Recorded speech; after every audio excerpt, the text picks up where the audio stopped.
Good morning dear student, आप लोग कैसे हैं। हम बोले हुए थे आप लोग को कि इलेक्ट्रोस्टैटिक्स का बहुत सारे क्वेश्चन हम YouTube के माध्यम से आप लोग को करवाएंगे।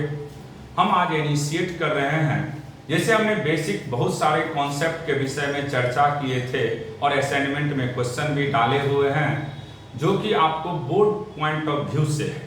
अब हम लोग बात करेंगे कंपटीशन पॉइंट ऑफ व्यू से कूलम्बिक फोर्स। तो हमने सिंपली पढ़ाए थे कूलम्स जो फोर्स दिया है वो दो चार्ज के लिए, दोनों चार्ज का नेचर हो सकता है सिमिलर रहे या हो सकता है डिसिमिलर रहे।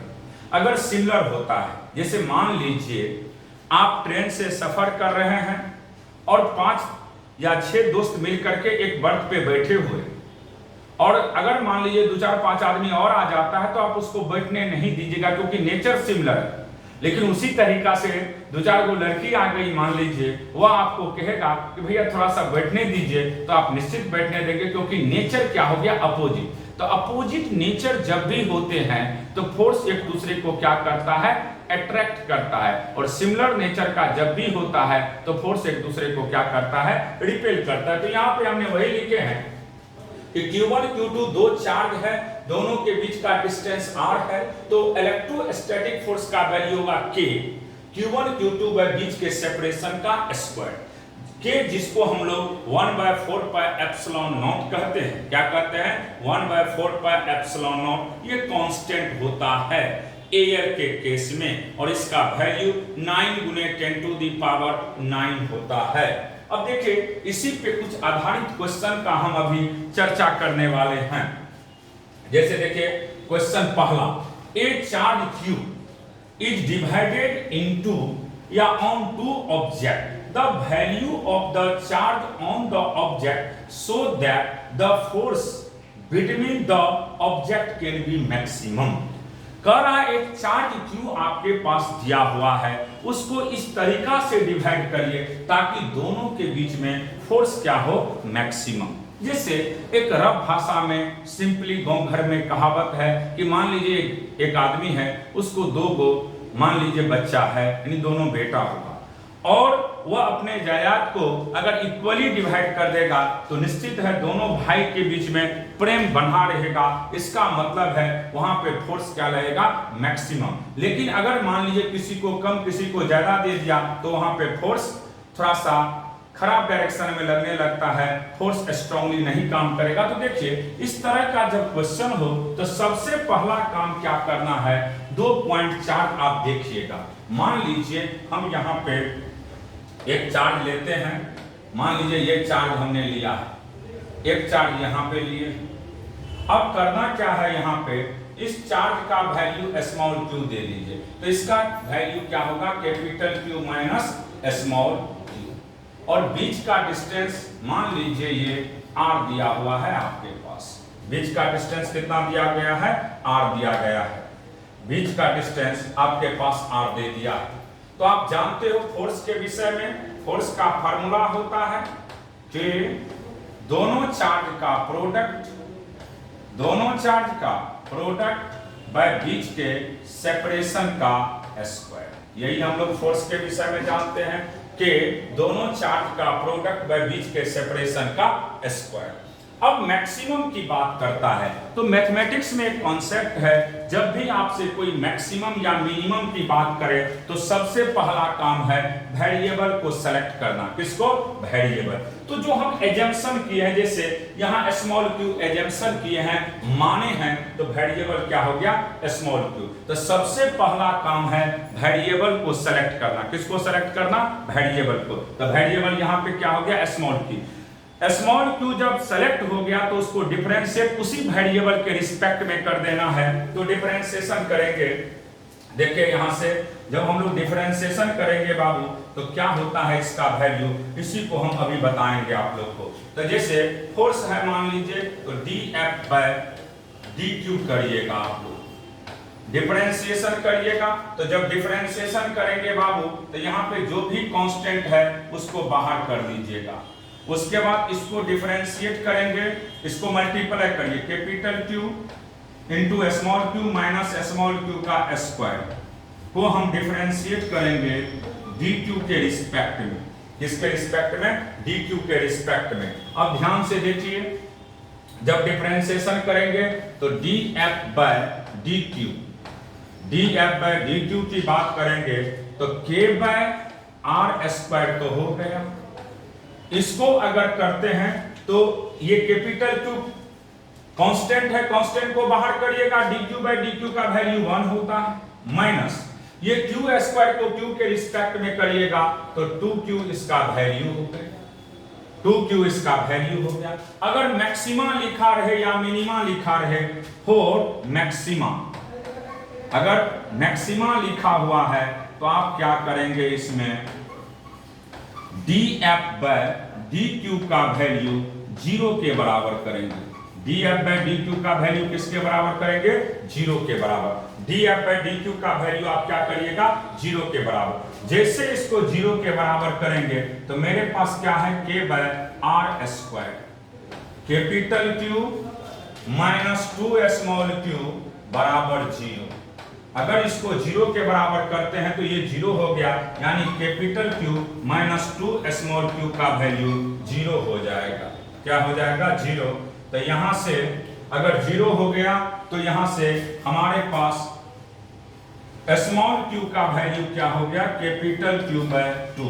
कितना हो गया? Capital Q by 2। तो सिंपली है, अगर हम लोग चार्ज को दो पार्ट में डिवाइड करते हैं तो फोर्स का वैल्यू क्या होगा? मैक्सिमम। लेकिन वह दोनों पार्ट कैसा होना चाहिए? ध्यान में रखिएगा, वह दोनों पार्ट का वैल्यू हमेशा याद रखना है कि क्या होना चाहिए बाबू? इक्वल। तो दोनों पार्ट यानी स्मॉल q का वैल्यू आपको, स्मॉल q का वैल्यू आपको मिल चुका है। स्मॉल q का वैल्यू की बात करते हैं हम लोग, तो स्मॉल q का वैल्यू कितना मिला है? q by 2। कितना? q by 2। इसका मतलब ये हुआ कि अगर चार्ज को आप इक्वली डिवाइड करते हैं तो निश्चित दोनों के बीच में फोर्स का वैल्यू क्या होगा? मैक्सिमम। 2022 IIT में इसी पे एक क्वेश्चन पूछा है जो कि हम असाइनमेंट में दे चुके हैं और ये हम लोग क्वेश्चन शुरू से पढ़ाते हैं। तो वहां पे यही क्वेश्चन दिया गया था कि 4 माइक्रोकूलम का चार्ज है, उसको दो पार्ट में इस तरीका से डिवाइड करिए ताकि दोनों के बीच में फोर्स का वैल्यू मैक्सिमम होगा। तो कितना कितना हो जाएगा? 2 माइक्रोकूलम, 2 माइक्रोकूलम। तो ये कंसेप्ट क्लियर हो गया। अब देखिए क्वेश्चन क्या कर रहा है, the force between two charge 0.06 metre apart is 5 newton. If each charge is move towards the other by इतना metre, then the force between them will becomes. अब देखिए, मान लीजिए पहले चार्ज के बीच में, मान लीजिए यहां पे दो चार्ज आपके पास है।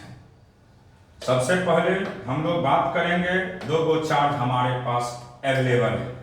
तो चार्ज यहां पे एगो है, एगो यहां पे है, मान लीजिए दोनों चार्ज है और ये Q1 चार्ज है और ये Q2 चार्ज है।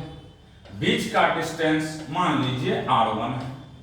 तो फोर्स की बात करते हैं हम लोग, तो फोर्स का फार्मूला होता है कि दोनों चार्ज का प्रोडक्ट, के दोनों चार्ज का प्रोडक्ट के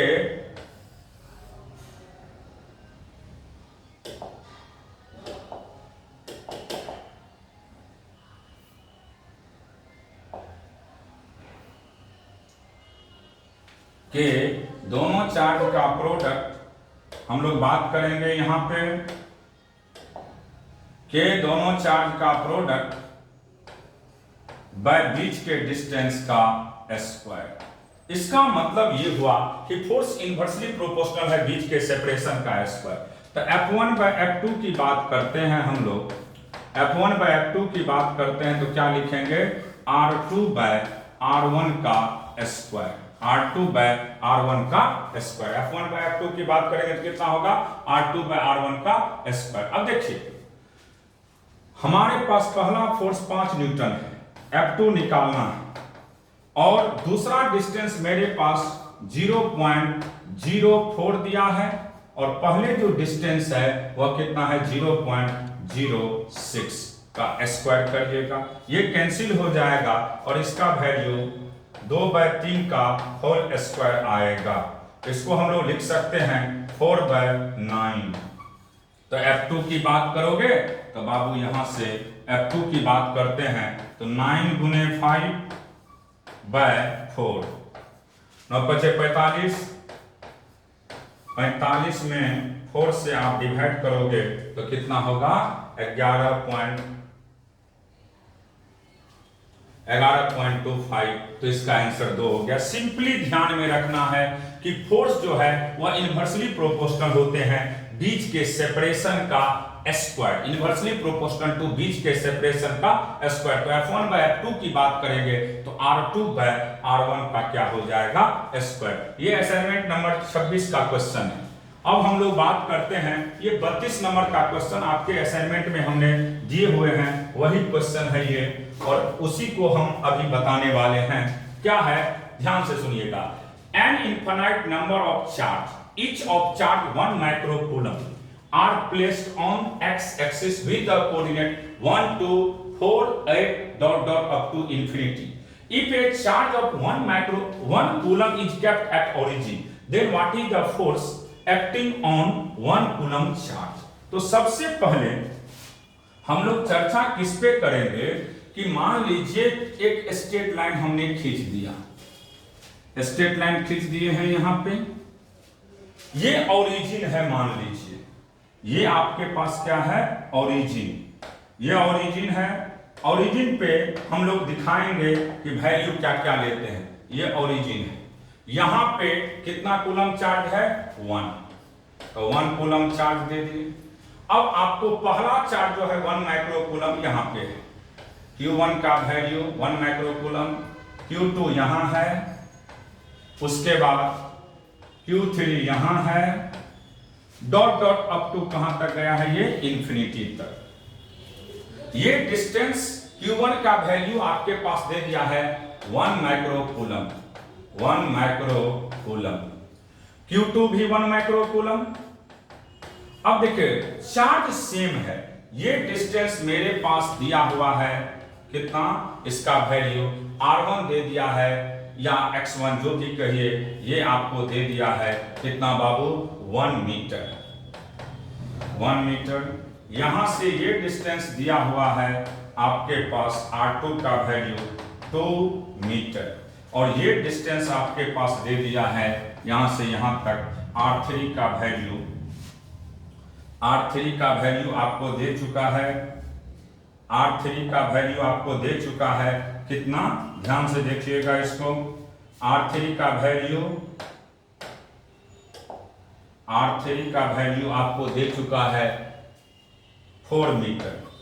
हम जानते हैं, अब फोर्स का चर्चा करेंगे तो फोर्स का फॉर्मूला होता है, मान लीजिए हम लोग बात करते हैं फोर्स, तो K दोनों चार्ज का प्रोडक्ट, तो 1 कूलम इंटू 1 माइक्रोकूलम बाय बीच का सेपरेशन, तो बीच का सेपरेशन कितना हो गया 1 का स्क्वायर, ये F1 हो गया। इसी तरीका से F2 की बात करेंगे तो इसका वैल्यू हो गया, मान लीजिए K 1 हो जाएगा बाय 1, माइक्रो है तो 10⁻⁻⁻�6 बाहर निकाल लीजिए।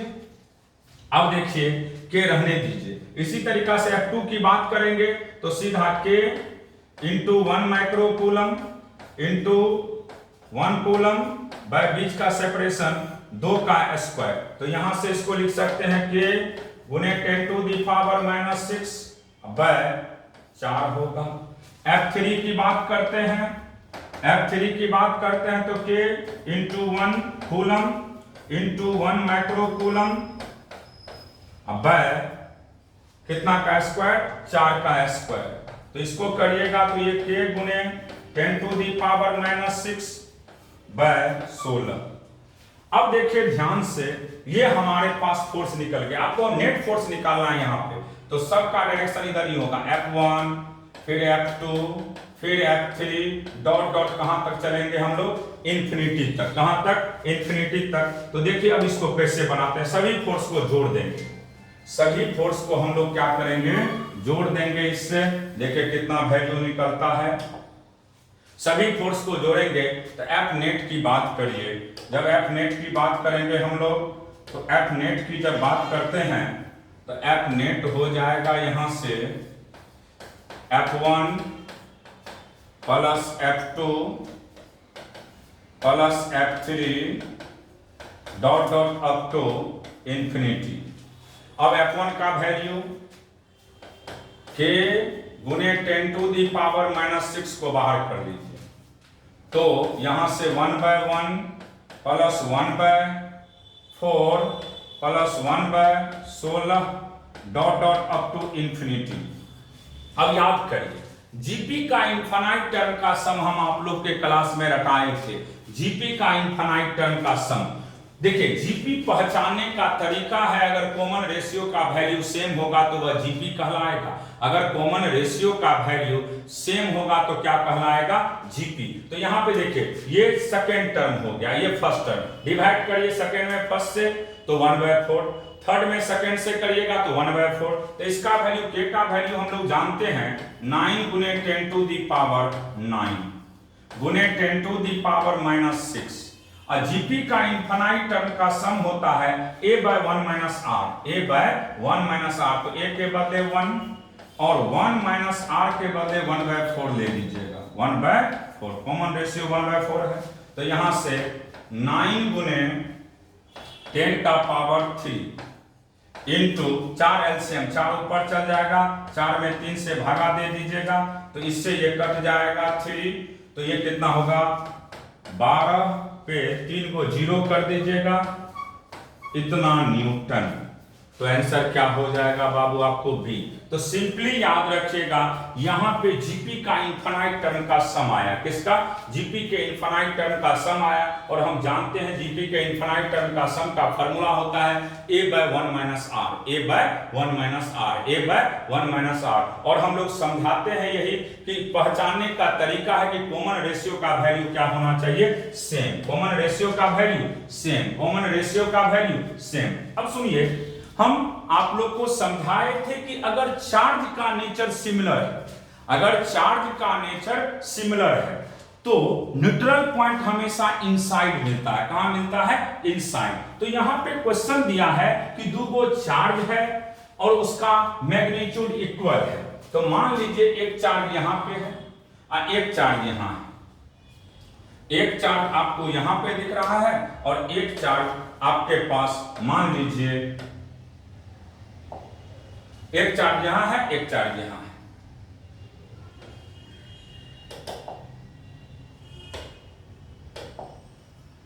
एक चार्ज ये है, दूसरा चार्ज मान लीजिए ये है।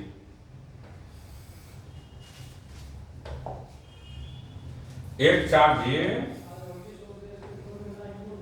एक चार्ज ये है आपके पास Q और दूसरा चार्ज भी यहां पे Q है। तो चार्ज का नेचर कैसा है, सिमिलर। अगर चार्ज का नेचर सिमिलर रहे तो सेट कर दीजिएगा दिमाग में कि न्यूट्रल पॉइंट हमेशा कहां मिलेगा, इनसाइड। तो मान लीजिए इक्वल है तो बीच में होगा। टोटल डिस्टेंस मान लीजिए ये आपके पास r है, तो निश्चित है ये डिस्टेंस कितना होगा यहां से यहां तक, r/2। कितना होगा, r/2। हमको ये पता है कि अगर ये 1 है पॉइंट चार्ज, ये पॉइंट चार्ज मान लो 1 है आपके पास, ये 1 है और ये 2 है, तो निश्चित है ये थर्ड होगा। तो ये थर्ड पॉइंट आपके पास क्या होगा, इक्विलिब्रियम में। लेकिन 1 और 2 इक्विलिब्रियम में नहीं होगा, क्योंकि थर्ड पे देखिए ये इसको इधर धक्का मारेगा, ये इसको इधर धक्का मारेगा, एक दूसरे को बैलेंस कर देगा। लेकिन अगर 1 की बात करते हैं तो 1 पे नेट फोर्स की चर्चा करते हैं हम लोग, तो देखिए क्या मिलेगा, एक वो इधर फोर्स लगेगा और इसका नाम दीजिएगा आप लोग F12, और दूसरा फोर्स भी इधर ही लगेगा जिसका नाम आप लोग दीजिएगा F13।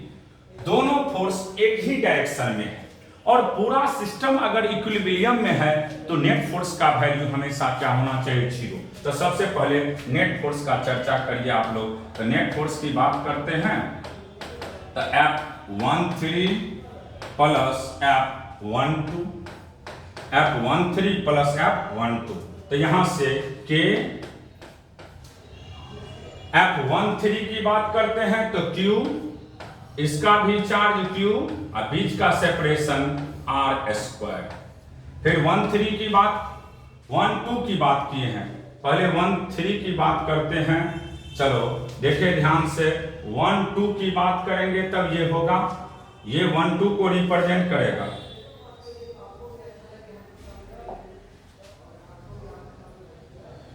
ये 1 2 को रिप्रेजेंट करेगा, 1 2 को, और ये किसको रिप्रेजेंट करेगा, 1 3 को, 1 3 को। अब देखिए ध्यान से, 1 2 ये हो गया, 1 3 की बात करते हैं तो capital Q small q by बीच का सेपरेशन r/2 का होल स्क्वायर।